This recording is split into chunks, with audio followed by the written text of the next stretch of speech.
40 साल पहले ईरान को एक खतरनाक बात समझ आ गई। उसे समझ आ गया कि वो एक ट्रेडिशनल जंग में अमेरिका को कभी नहीं हरा सकता, इसलिए उसने एक बिल्कुल मुख्तलिफ किस्म की जंग की तैयारी शुरू कर दी। इस स्ट्रेटेजी को समझने के लिए हमें 1980s में वापस जाना होगा। उस वक्त ईरान मॉडर्न मिडिल ईस्ट की सबसे लंबी और खूनी जंग लड़ रहा था, यानी इराक ईरान वॉर। 8 सालों तक यानी 1980 से लेकर 1988 तक जारी रहने वाली ये ऐसी खौफनाक जंग थी जिसने लाखों लोगों की जान ली और दोनों मुल्कों को तबाह कर दिया। इस जंग के दौरान ईरान ने एक दर्दनाक सबक सीखा, वो ये कि मॉडर्न वॉरफेयर अब बदल चुकी थी। एडवांस टेक्नोलॉजी, मजबूत एयर फोर्सेस और ताकतवर एलाइज रखने वाले मुल्कों के पास एक मैसिव एडवांटेज था। ईरान ने रियलाइज किया कि अगर कभी उसका सामना अमेरिका जैसी सुपर पावर से हुआ तो टैंक्स, जेट्स और बड़ी आर्मीज के साथ ट्रेडिशनल जंग लड़ना इंतहाई मुश्किल होगा। इसलिए ईरानियन मिलिट्री प्लानर्स ने जरा हटकर सोचना शुरू किया। बजाय इसके कि वो दुश्मन को डायरेक्ट मुकाबले में हराएं, उन्होंने एक ऐसी स्ट्रेटेजी बनाई जो किसी भी जंग को ओपोनेंट के लिए इंतहाई महंगी बना देगी। इसे कहते हैं एसिमेट्रिक वॉरफेयर। सादे लफ्जों में इसका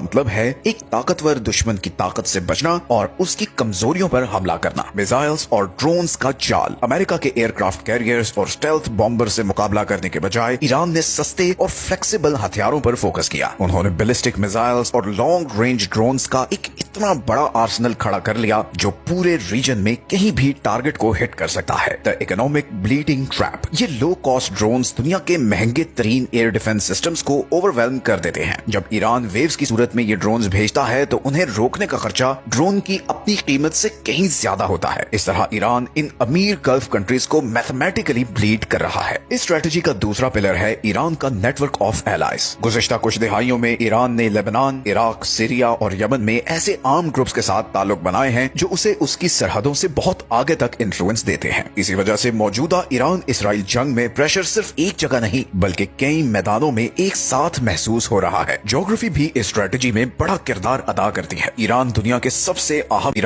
सबसे अहम रास्ते स्ट्रेट ऑफ हॉर्मुज के बिल्कुल साथ वाक़ है। ये वो नैरो पैसेज है जहां से दुनिया का तकरीबन 20% ऑयल रोजाना गुजरता है। ईरान ने हाल ही में इस रास्ते को ब्लॉक किया है और एनर्जी मार्केट्स पर इस चोक पॉइंट के असरात अभी से नजर आना शुरू हो गए हैं। समुद्र में भी ईरान की अप्रोच एसिमेट्रिक है। अमेरिका जैसी नेवी बनाने के बजाय वो छोटी और तेज बोट्स इस्तेमाल करते हैं जो मिसाइल से लैस होती हैं। पर्शियन गल्फ के तंग रस्तों में ये बोट्स बड़े जहाजों के लिए बहुत बड़ा खतरा बन जाती हैं। आखिर में ईरान का मिलिट्री स्ट्रक्चर ऐसा है कि वो सख्त प्रेशर में भी फंक्शन करता रहता है। इस्लामिक रेवोल्यूशनरी गार्ड कोर यानी IRGC को इस तरह ऑर्गेनाइज किया गया है कि उनके मुख्तलिफ यूनिट्स जरूरत पड़ने पर इंडिपेंडेंटली काम कर सकते हैं। इस डिसेंट्रलाइजेशन का मतलब है कि अगर टॉप लीडरशिप या बेसिस को टारगेट भी किया जाए तब भी नेटवर्क चलता रहेगा। आजकल बिल्कुल यही हो रहा है। आयतुल्लाह खामेनाई और दीगर टॉप लीडर्स की टर्मिनेशन का ईरान की रिटेलिएशन पर कोई खास असर नहीं पड़ा। जब ये तमाम एलिमेंट्स एक साथ मिलते हैं तो एक क्लियर स्ट्रेटजी सामने आती है। ईरान का मकसद अमेरिका को ट्रेडिशनल मिलिट्री सेंस में हराना नहीं है। उसका असल गोल ये है कि जंग को इतना कॉम्प्लेक्स, इतना महंगा और इतना